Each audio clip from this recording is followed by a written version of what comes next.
ច្រើនណាស់ចង់ទីបីម្នាក់នោះគេរងចាំវិញឆ្មោះកាលអត់តែយើងប្រហែលគេចូលបំបាទជាអ្នកអរគ្នាបានអត់មើលកែវ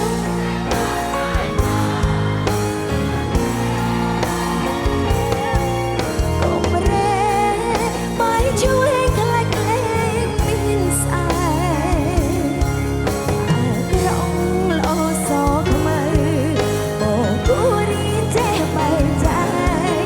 កុំអាងអីឡើងបងស្អែកកុំរើមុនជ្រៅនឹងច្បាំងថាពេលខ្លះអូនក៏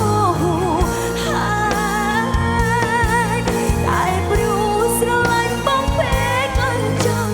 មើលក្បត់មិនចង់ឃើញបងបែកឆ្វេងមិនចង់ឃើញជីវិតបងលេចលង់បងជាមនុស្សអោបជប់ទ្រូងស្រឡាញ់ស្មើ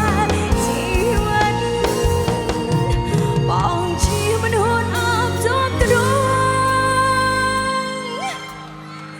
ចាំតិចសូមទៅយកតុក្កតាមួយសិនអូខេស្រ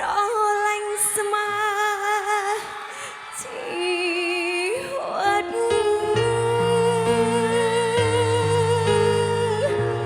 អរគុណមែនទេអរគុណអូយធំមកបងប្អូនអញលើកកណាចេះក្រុមការងារ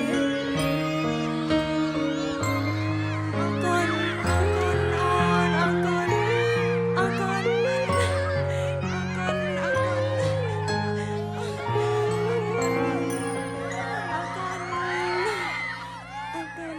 អរគុណអរគុណបងប្អូនទាំងអស់គ្នាអរគុណ